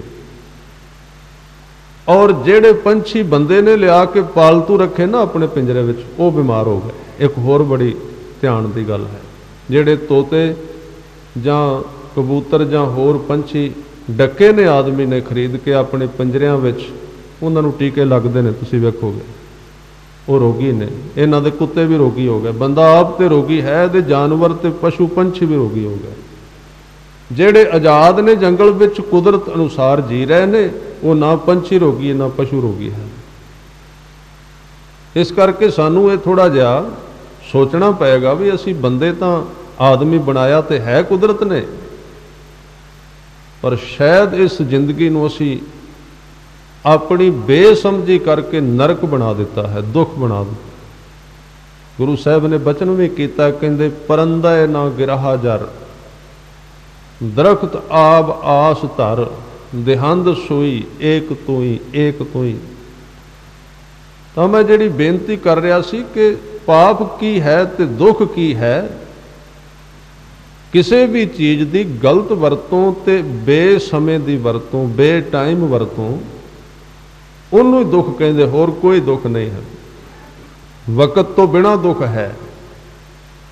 ਤਾਂ ਇਸ ਤਰ੍ਹਾਂ ਕਰਨ ਦੇ ਨਾਲ ਸੰਸਾਰ ਦੇ ਵਿੱਚ ਕਦੀ ਵੀ ਦੁੱਖ ਦੀ ਪਰਿਭਾਸ਼ਾ ਆਦਮੀ ਨੂੰ ਸਮਝ ਵਿੱਚ ਨਹੀਂ ਆਏਗੀ। ਜਿੱਦਣ ਇਹ ਸਾਰਾ ਸੰਸਾਰ, ਸਾਰੇ ਮਨੁੱਖ ਕੁਦਰਤ ਦੇ ਨਿਯਮ ਦੇ ਵਿੱਚ ਜਿਉਣ ਲੱਗ ਪੈਣਗੇ, ਜਿਹਨੂੰ ਧਰਮ ਕਹਿੰਦੇ ਨੇ। ਕੁਦਰਤ ਨੇ ਜੋ ਕੁਝ ਆਦਮੀ ਲਈ ਬਣਾਇਆ ਉਹਦੀ ਓਨੀ ਵਰਤੋਂ ਕਰੇਗਾ, ਹੱਦ ਬੰਨੀ ਵਿੱਚ ਰਹੇਗਾ, ਉਦੋਂ ਇਸ ਧਰਤੀ ਤੇ ਨਾ ਪਾਪ ਹੋਵੇਗਾ ਨਾ ਇੱਥੇ ਕੋਈ ਦੁੱਖ ਹੋਵੇਗਾ। ਉਸ ਤੋਂ ਬਿਨਾਂ ਕਦੀ ਦੁੱਖ ਦੀ ਸਮਾਪਤੀ ਹੋ ਹੀ ਨਹੀਂ ਸਕਦੀ। ਇੱਕ ਦੁੱਖ ਦਾ ਪ੍ਰਬੰਧ ਕਰਾਂਗੇ, 4 ਹੋਰ ਖੜੇ ਹੋ ਜਾਣਗੇ, 4 ਦਾ ਕਰਾਂਗੇ, 20 ਹੋਰ ਖੜੇ ਹੋ ਜਾਣਗੇ। ਕਦੀ ਦੁੱਖ ਨਹੀਂ ਖਤਮ ਹੋ ਸਕਦੇ, ਕਿਉਂਕਿ ਅਸੀਂ ਗਲਤ ਤਰੀਕੇ ਵਰਤ ਰਹੇ ਹਾਂ। ਸਤਿਗੁਰੂ ਨੇ ਇੱਥੇ ਬਚਨ ਕੀਤਾ, ਕਹਿਣ ਲੱਗੇ ਜਿਹੜੇ ਮਨੁੱਖ ਉਹਦੀ ਸ਼ਰਨ ਵਿੱਚ ਆਉਂਦੇ ਨੇ, ਕਲਗੀਆਂ ਵਾਲੇ ਪਾਤਸ਼ਾਹ ਕਹਿੰਦੇ ਨੇ ਅਫੁੱਲ ਗੁਨਾਹ ਹੈ, ਉਹਨਾਂ ਤੇ ਦਇਆਲੂ ਹੋ ਜਾਂਦਾ ਹੈ, ਉਹਨਾਂ ਤੇ ਕਿਰਪਾਲੂ ਹੋ ਜਾਂਦਾ, ਕਿਉਂਕਿ ਉਹਦਾ ਇੱਕ ਸੁਭਾਵ ਹੈ ਮਿੱਠ ਬੋਲੜਾ ਹੋਣਾ, ਅੰਦਰੋਂ ਕਦੀ ਕਿਸੇ ਨਾਲ ਵੈਰ ਨਹੀਂ ਕਰਦਾ। ਗੁਰੂ ਅਰਜਨ ਦੇਵ ਸੱਚੇ ਪਾਤਸ਼ਾਹ ਜੀ ਨੇ ਬਚਨ ਕੀਤਾ ਹੈ ਕਿ ਮਿੱਠ ਬੋਲੜਾ ਜੀ ਹਰ ਸੱਜਣ ਸੁਆਮੀ ਮੋਰਾ, ਹਉ ਸੰਭਲ ਥੱਕੀ ਜੀ, ਉਹ ਕਦੇ ਨਾ ਬੋਲੇ ਕੌੜਾ। ਕਦੀ ਵੀ ਉਸਨੇ ਬਖਸ਼ਿਸ਼ ਦਾ ਦਰਵਾਜ਼ਾ ਬੰਦ ਨਹੀਂ ਕੀਤਾ। ਉਹਦੇ ਵੱਲੋਂ ਕਦੀ ਵੀ ਆਦਮੀ ਨੂੰ ਧੱਕਿਆ ਨਹੀਂ ਗਿਆ ਵੀ ਤੇਰਾ ਹੁਣ ਕੋਈ ਇਲਾਜ ਨਹੀਂ ਹੈ। ਨਿਰਾਸ਼ਤਾ ਨਹੀਂ ਦਿੱਤੀ ਕਦੀ ਕਿਸੇ ਨੂੰ, ਭਾਵੇਂ ਕੋਈ ਕਿੰਨਾ ਵੀ ਗੁਨਾਹ ਵਾਲਾ ਆ ਗਿਆ। ਗੁਰੂ ਤੇਗ ਬਹਾਦਰ ਸਾਹਿਬ ਜੀ ਨੇ ਤੇ 4 ਉਹ ਲੋਕ ਗਿਣ ਦਿੱਤੇ ਆਪਣੀ ਬਾਣੀ ਵਿੱਚ, ਜਿਹੜੇ ਅਤ ਦਰਜੇ ਦੇ ਗੁਨਾਹ ਵਾਲੇ ਸਨ, ਔਰ ਉਹ ਵੀ ਬਖਸ਼ੇ ਗਏ। ਉਹਨਾਂ ਦੇ ਨਾਮ ਤਾਂ ਲਏ ਨੇ, ਅਜਾਮਲ ਹੈ, ਗਣਕਾ ਹੈ, ਗੱਜ ਦੀ ਗੱਲ ਆਉਂਦੀ ਹੈ। ਇਸ ਤਰ੍ਹਾਂ ਦੇ ਸਾਰੇ ਲੋਕ ਬਖਸ਼ੇ ਗਏ, ਕਿਉਂਕਿ ਉਹ ਮਿੱਠ ਬੋਲੜਾ ਹੈ, ਬਖਸ਼ਣ ਵਾਲਾ ਹੈ। ਹਉ ਸੰਭਲ ਥੱਕੀ ਜੀ, ਉਹ ਕਦੇ ਨਾ ਬੋਲੇ ਕੌੜਾ, ਕੌੜਾ ਬੋਲ ਨਾ ਜਾਣੈ ਪੂਰਨ ਭਗਵਾਨੈ, ਔਗੁਣ ਕੋ ਨਾ ਚਿਤਾਰੇ, ਪਤਿਤ ਪਾਵਨ ਹਰ ਬਿਰਦ ਸਦਾਏ, ਇੱਕ ਤਿਲ ਨਹੀਂ ਭੰਨੈ ਕਾਲੇ। ਜਿਹੜੀ ਘਾਲ ਅਸੀਂ ਕਰਨੇ ਆ, ਕੁਝ ਵੀ ਕਰ ਰਹੇ ਹਾਂ, ਇਹ ਸਾਰੀ ਘਾਲ ਭਾਵੇਂ ਛੋਟੀ ਹੈ ਭਾਵੇਂ ਵੱਡੀ, ਕੋਈ ਸੇਵਾ ਕਰ ਰਿਹਾ, ਕੋਈ ਬਾਣੀ ਪੜ੍ਹਦਾ, ਕੋਈ ਸ਼ੁਭ ਕਰਮ ਕਰ ਰਿਹਾ, ਕੋਈ ਯਤਨ ਕਰ ਰਿਹਾ, ਕੋਈ ਵੀ ਧਰਮ ਦਾ ਸਿੱਧੇ ਰਸਤੇ ਦਾ, ਉਹਦੀ ਘਾਲ ਕਦੀ ਅਜਾਈ ਨਹੀਂ ਜਾਂਦੀ, ਉਹ ਥੋੜੀ ਥੋੜੀ ਜਮ੍ਹਾਂ ਹੁੰਦੀ ਰਹਿੰਦੀ ਹੈ। ਅੱਜ ਨਹੀਂ ਉਹਦਾ ਪਤਾ ਲੱਗੇਗਾ। ਜੇ ਇੱਕ 40 ਕਿਲੋ ਦਾ ਬਰਤਨ ਹੈ, ਉਹਦੇ ਵਿੱਚ ਇੱਕ ਬੂੰਦ ਪਾਣੀ ਦੀ ਪਾਓ, ਅੱਜ ਨਹੀਂ ਦਿਸੇਗੀ, ਪਤਾ ਵੀ ਨਹੀਂ ਲੱਗੇਗਾ। ਪਰ ਜੇ ਇੱਕ ਇੱਕ ਬੂੰਦ, 2-2 ਬੂੰਦਾਂ ਹਰ ਰੋਜ਼ ਪੈਂਦੀਆਂ ਰਹੀਆਂ, ਇੱਕ ਦਿਨ ਉਹ ਜਿਹੜਾ ਬਰਤਨ ਹੈ ਕੰਢਿਆਂ ਤੱਕ ਭਰਿਆ ਜਾਏਗਾ, फिर पता लगेगा भी अंदर कितना जमा हो गया। इस करके चंगियाई का जिहड़ा पक्ष है, सतगुरु ने कहा तू कभी निराश हो के ना बैठी भी मैं इन्ना नहीं कर सकता, इन्ना को कीता नहीं, जिन्ना हो सकता उन्ना ही कर। इनू कहते ने पूरे गुरु के तरीके। पूरा गुरु किनू कहते कि जिन्हें हर एक बंदे वास्ते वखरा वखरा राह रब वल जाण वास्ते तय किया बनाया है, जेड़ा जिन्ने को चल सकते, जिन्ने जा सकते, जेड़े उहदे तो वध नहीं जाते उन्होंने वो लाइन दे दिंदा, उन्हां को रूट वो छोटे रूट ते चला दिंदा भी अगे नहीं जा सकता, बहुता इस तो वध नहीं जा सकता, उन्होंने उन्हां दे दिंदा। तुसीं सुनिया होवेगा कि गुरु गोबिंद सिंह पातशाह जी माछीवाड़े विच भाई गुलाबे ते पंजाबे दे घर रहे सन, उहदे चुबारे विच रात 2 दिन रहे जां 3 दिन रहे। तां ये पुराने मसंद सन, सिख सन, उगराही करके कार जिहड़ी है गुरु साहब नूं दे के आउंदे, प्रेमी सन। बाग भी इन्हां दा सी जिथे सुते सी आके सतगुरु, तां इन्हां ने बड़ी सेवा की। सब जानते भी सन, पर अंदर किते ना किते अजे कच्चापन सी। 2 दिन बाद जदों बाहर घेरा पै गया ना माछीवाड़े नूं, ते गुलाबा कहंदा है पंजाबे नूं भी हुण तां घेरा पै गया, तलाशी होवेगी, फड़े गए, गुरु ने तो फड़े जाना, आपां भी विच ही मारे जांगे। मैं गल कर रहा सी भी जिथों तक किसी की हद है उतों तक ही सेवा कर सकता, उस तो अगे नहीं। जदों आपस में इन्हां गलबात की, इन्हां दी घरवाली गुलाबे की वो भी नाल रल गई, उन्हें भी सलाह दी भी आपां गुरु साहब नूं बेनती कर दईए भी तुसीं इत्थों चले जाओ। ये सलाह कर रहे थे, सलाह पक्की हो गई।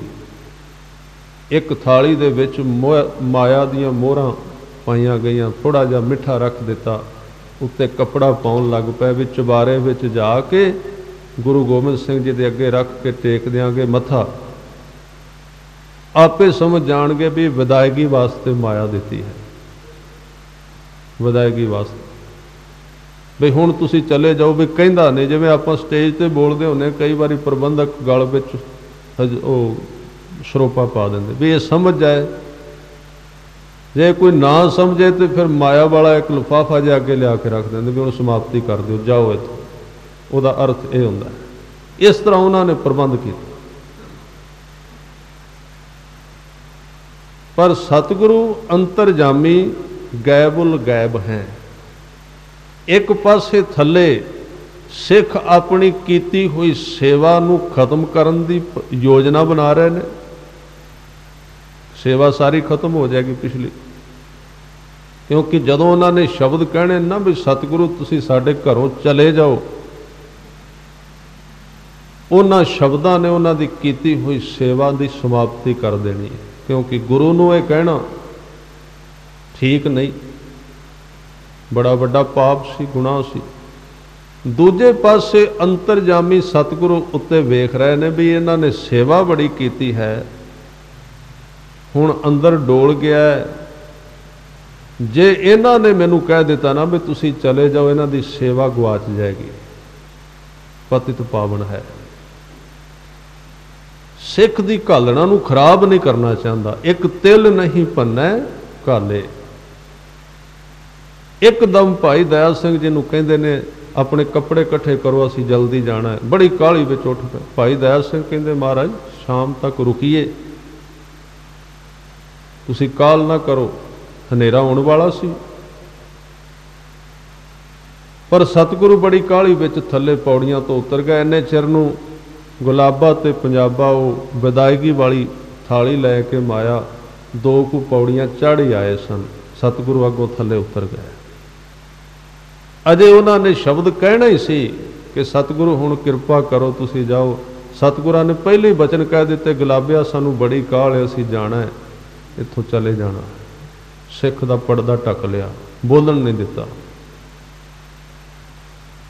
ये समर्था है गुरु विच। पूरा गुरु कौन है? गुरु ग्रंथ साहब ਸਾਰਿਆਂ ਨੂੰ ਇੱਕੋ ਰੱਸੇ ਨਾਲ ਨਹੀਂ ਬੰਨ੍ਹਦੇ। ਇਹ ਸਾਡੀ ਕਮਜ਼ੋਰੀ ਹੈ, ਅਸੀਂ ਜਿਹੜੇ ਰੱਸੇ ਨਾਲ ਵੱਜ ਜਾਂਦੇ ਅਸੀਂ ਉਸ ਰੱਸੇ ਨਾਲ ਸਾਰਿਆਂ ਨੂੰ ਬੰਨ੍ਹਦੇ। ਇਹ ਸਾਡੀ ਬਿਰਤੀ ਜਿਹੜੀ, ਜਿੰਨਾ ਦਾਇਰਾ ਛੋਟਾ ਹੈ, ਕਿਉਂ ਨਹੀਂ ਅਸੀਂ ਸੰਸਾਰ ਨੂੰ ਜੋੜ ਸਕੇ ਗੁਰੂ ਨਾਲ? ਕਿ ਜਿਵੇਂ ਦੀ ਪੱਗ ਮੈਂ ਬੰਨੀ ਸਾਰੇ ਉਸ ਤਰ੍ਹਾਂ ਬੰਨਣ, ਜਿਵੇਂ ਦੇ ਕੱਪੜੇ ਮੈਂ ਪਾਏ ਨੇ ਸਾਰੇ ਉਸ ਤਰ੍ਹਾਂ ਪਾਉਣ। ਇਸ ਤਰ੍ਹਾਂ ਨਹੀਂ ਹੋ ਸਕਦਾ। ਗੁਰੂ ਦਾ ਮਤਲਬ ਹੈ ਜਿਹੜਾ ਆਦਮੀ, ਕੁਝ ਚੀਜ਼ਾਂ ਬੁਨਿਆਦੀ ਨੇ, ਕੁਝ ਜ਼ਰੂਰੀ ਨੇ ਸਿੱਖ ਵਾਸਤੇ, ਜਿਨ੍ਹਾਂ ਨੂੰ ਆਪਾਂ ਬੱਜਰ ਕੁਰੈਤਾਂ ਕਹਿੰਦੇ, ਉਹ ਤੇ ਪੱਕੀਆਂ ਨੇ, ਉਹਦੇ ਵਿੱਚ ਕੋਈ ਢਿੱਲ ਨਹੀਂ।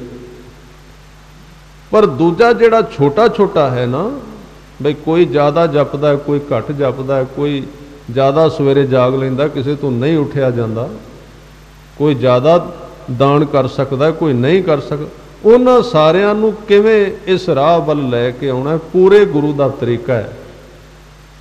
ਜਿਤ ਦੁਆਰੈ ਉਭਰੈ ਤਿਤੈ ਲਿਹੂ ਉਬਾਰ, ਜਗਤ ਜਲੰਦਾ ਰੱਖ ਲੈ ਆਪਣੀ ਕਿਰਪਾ ਧਾਰ। ਜਿਤ ਦੁਆਰੈ ਉਭਰੈ, ਜਿਸ ਤਰੀਕੇ ਨਾਲ ਕੋਈ ਉੱਭਰਦਾ ਨਿਕਲਦਾ ਹੈ ਸੰਸਾਰ ਵਿੱਚੋਂ, ਉਹੀ ਤਰੀਕਾ ਚੰਗਾ ਹੈ ਸਹਿਜੇ ਸਹਿਜੇ। ਇਸ ਕਰਕੇ ਇੱਕ ਤਿਲ ਨਹੀਂ ਭੰਨੈ ਘਾਲੇ। ਜੇ ਕੋਈ ਘੱਟ ਕਰਦਾ ਉਹਨੂੰ ਵੀ ਜਵਾਬ ਨਹੀਂ, ਤੇ ਜਿਹੜੇ ਜ਼ਿਆਦਾ ਕਰ ਸਕਦੇ ਨੇ ਉਹਨਾਂ ਨੂੰ ਬੜਾ ਸਖਤ ਹੁਕਮ ਦਿੱਤਾ ਜਾਂਦਾ ਵੀ ਤੂੰ ਇਹ ਨਾ ਕਰਨਾ ਹੈ, ਤੂੰ ਨਹੀਂ ਢਿੱਲ ਵਰਤਣੀ, ਤੂੰ ਵੱਡੇ ਕੰਮ ਵਾਸਤੇ ਚੁਣਿਆ ਗਿਆ। ਤੇ ਜਿਹੜਾ ਕਮਜ਼ੋਰ ਬੰਦਾ ਵਿਚਾਰਾ, ਉਹਨੂੰ ਉਸ ਤਰ੍ਹਾਂ ਦੇ ਥਾਂ ਤੇ ਸਤਿਗੁਰੂ ਇਹ ਬਖਸ਼ਿਸ਼ ਕਰ ਦਿੰਦੇ ਨੇ। ਬਚਨ ਆਉਂਦੇ ਨੇ ਕਿ ਗੁਰੂ ਦਾ ਇਹ ਤਰੀਕਾ ਹੈ ਸਤਿਗੁਰਾਂ ਦਾ ਕਿ ਇੱਕ ਸੇਵਕ ਗੁਰ ਪਾਸ, ਇੱਕ ਗੁਰ ਕਾਰੈ ਲਾਈਆਂ। ਕਈ ਤਰ੍ਹਾਂ ਦਾ ਕੰਮ ਹੈ, ਇੱਕ ਤਰ੍ਹਾਂ ਦਾ ਨਹੀਂ। ਇਹ ਸਾਡੀ ਕਮਜ਼ੋਰੀ ਤੇ ਸਾਡਾ ਹੰਕਾਰ ਹੋ ਸਕਦਾ ਹੈ। ਜਿਹੜਾ ਪ੍ਰਸ਼ਾਦ ਵਰਤਾਉਂਦਾ ਉਹ ਕਹਿੰਦਾ ਇਹ ਸੇਵਾ ਸਾਰਿਆਂ ਤੋਂ ਵੱਡੀ ਹੈ, ਬਾਕੀ ਤਾਂ ਛੋਟੀ। ਜਿਹੜਾ ਕਥਾ ਕਰਦਾ ਉਹ ਕਹਿੰਦਾ ਕਥਾ ਵੱਡੀ, ਕੀਰਤਨ ਛੋਟਾ ਹੈ। ਤੇ ਜਿਹੜਾ ਕੀਰਤਨ ਕਰਦਾ ਉਹ ਕਹਿੰਦਾ ਕਥਾ ਦੀ ਲੋੜ ਨਹੀਂ। ਜਿਹੜਾ ਪ੍ਰਸ਼ਾਦੇ ਪਕਾਉਂਦਾ ਉਹ ਕਹਿੰਦਾ ਵੀ ਸਬਜ਼ੀ ਬਣਾਉਣ ਦੀ ਸੇਵਾ ਕੋਈ ਬਹੁਤੀ ਵੱਡੀ ਨਹੀਂ, ਪ੍ਰਸ਼ਾਦਿਆਂ ਵਾਲੀ ਵੱਡੀ। ਇਹ ਜਿੰਨਾ ਸਾਡਾ ਦਾਇਰਾ ਹੈ, ਪਰ ਜਿੰਨੀਆਂ ਸੇਵਾਵਾਂ ਨੇ, ਜਿੰਨੀ ਤਰ੍ਹਾਂ ਦੀਆਂ, ਜਿਨ ਹਰ ਸੇਵਾ ਬਣਤ ਬਣਾਈ। ਗੁਰੂ ਨੇ ਸੇਵਾ ਕਰਨ ਦੀ ਬਣਤ ਬਣਾ ਦਿੱਤੀ ਹੈ। ਜਿੱਥੇ ਜਿੱਥੇ ਕਿਸੇ ਨੂੰ ਜਿਹੜੀ ਸੇਵਾ ਤੇ ਲਾਇਆ, ਉਹ ਸੇਵਾ ਸਾਰੀਆਂ ਇੱਕੋ ਜਿਹੀਆਂ ਤੇ ਮਹਾਨ ਨੇ, ਵੱਡੀਆਂ ਨੇ।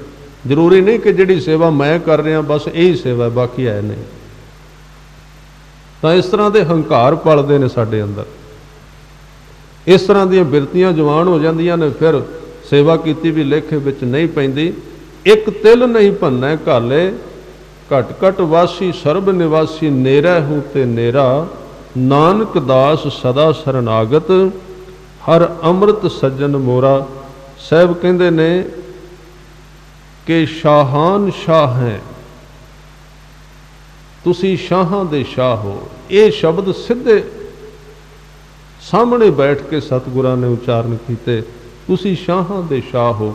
ਜਿੰਨੇ ਵੀ ਇਸ ਧਰਤੀ ਦੇ ਅਮੀਰ ਜ਼ਾਦੇ ਨੇ, ਸ਼ਾਹ ਨੇ, ਉਹਨਾਂ ਦੇ ਕੋਲ ਤੁਹਾਡੇ ਮੁਕਾਬਲੇ ਕੁਝ ਵੀ ਨਹੀਂ। ਤੁਸੀਂ ਬੜੇ ਅਮੀਰ ਹੋ, ਸ਼ਾਹ ਹੋ, ਵੱਡੇ ਹੋ, ਵੰਡਣ ਵਾਲੇ ਹੋ। ਫਿਰ ਕਹਿੰਦੇ ਕਿ ਕਾਰਨ ਕੁਨਿੰਦ ਹੈ। ਕਾਰਨ ਕੁਨਿੰਦ, ਕੁਨਿੰਦ ਕਹਿੰਦੇ ਨੇ ਬਣਾਉਣ ਵਾਲਾ, ਕਰਿੰਦਾ। ਜਦੋਂ ਕੋਈ ਕਿਸੇ ਤੇ ਤੂੰ ਮਿਹਰ ਕਰਨੀ ਹੁੰਦੀ ਹੈ ਤੇ ਉਸ ਤਰ੍ਹਾਂ ਦੇ ਕਾਰਨ ਬਣਾ ਦੇਣਾ ਹੈ। ਜੋ ਕੁਝ ਕਿਸੇ ਨੂੰ ਦੇਣਾ ਹੁੰਦਾ ਨਾ, ਉਸ ਤਰ੍ਹਾਂ ਦੇ ਥਾਂ ਤੇ ਭੇਜ ਦੇਗਾ, ਉਸ ਤਰ੍ਹਾਂ ਦੇ ਆਦਮੀ ਨੂੰ ਮਿਲਾ ਦੇਗਾ। ਇਸ ਲਈ ਜੋ ਕੁਝ ਭਾਗ ਵਿੱਚ ਹੈ ਉਹ ਆਪੇ ਮਿਲ ਜਾਏਗਾ। ਆਦਮੀ ਗੇੜਾ ਦੇ ਕੇ ਉੱਥੇ ਆ ਜਾਏਗਾ, ਉਹ ਕਾਰਨ ਬਣਾਏਗਾ। ਆਪ ਤੇ ਅੰਤਰਜਾਮੀ ਤੇ ਸਾਰੇ ਥਾਵਾਂ ਤੇ। ਉਹ ਜਦੋਂ ਕਿਸੇ ਨੂੰ ਵੇਖ ਲੈਂਦਾ ਵੀ ਇਹਨੂੰ ਕਿਸ ਥਾਂ ਤੇ ਲੈ ਕੇ ਜਾਣਾ ਤੇ ਕਿਹੜੀ ਸੇਵਾ ਵਿੱਚ ਲਾਉਣਾ, ਉਸ ਤਰ੍ਹਾਂ ਦੇ ਤਰੀਕਿਆਂ ਦੇ ਵਿੱਚ ਉਹਨੂੰ ਪਾ ਕੇ ਕਾਰਨ ਬਣਾ ਦਿੰਦਾ। ਇਹਨੂੰ ਕਲਗੀਆਂ ਵਾਲੇ ਕਹਿੰਦੇ ਕਿ ਕਾਰਨ ਕੁਨਿੰਦ ਹੈ, ਤੂੰ ਕਾਰਨ ਬਣਾ ਦਿੰਦਾ ਹੈ। ਫਿਰ ਕਹਿੰਦੇ ਕਿ ਰੋਜ਼ੀ ਦਹਿੰਦ ਹੈ, ਰੋਜ਼ੀ ਦੇਣ ਵਾਲਾ ਹੈ ਸਾਰਿਆਂ ਨੂੰ। ਜਿਨ੍ਹਾਂ ਜਿਨ੍ਹਾਂ ਨੂੰ ਪੈਦਾ ਕੀਤਾ ਹੈ ਉਹਨਾਂ ਦੀ ਰੋਜ਼ੀ ਤੂੰ ਆਪ ਬਖਸ਼ਿਸ਼ ਕਰਕੇ ਦੇਣਾ। के राजक रहीम है, के कर्म करीम है।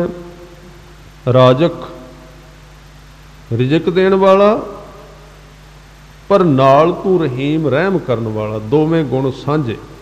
कई बारी बंदा किसी नूं रिजक देंदा है पर दुखी जिहा हो के देंदा भी हुण देना ही पैना है।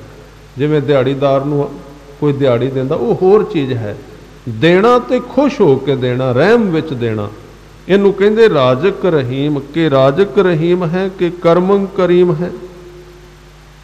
कर्म का अर्थ बख्शिश करन वाला है, दया करन वाला है। के सर्वं कली है, के सर्वं दली है। कली का मतलब है कला शक्ति। सारियां दे शरीरां विच तेरी शक्ति काम कर रही है, सारियां नूं तू ही शक्ति देण वाला है। पर इस शक्ति नूं पा के जे कोई हंकारी हो जाए, फिर कहंदे कि सर्वं दली है। दली का मतलब दल देना है, खत्म कर देंदा है। शक्ति देंदा भी है, फिर खो भी लेना है। के सर्वत्र मान्या, के सर्वत्र दान्या। हर थां ते तू माननीय है, तेनू मन्निया जांदा, तू वड्डा है। सारियां नू दान देण वाला है, सारियां ते किरपा करन वाला है। के सर्वत्र गौना। गौने का अर्थ पहुँचना, तेरी पहुँच सारियां थावां ते है। के सर्वत्र भौना। भौने का मतलब है घर, भौन। सारियां दे घरां तक, सारियां दे जीवन तक तेरी पहुँच है। के सर्वत्र देश है, के सर्वत्र भेस है।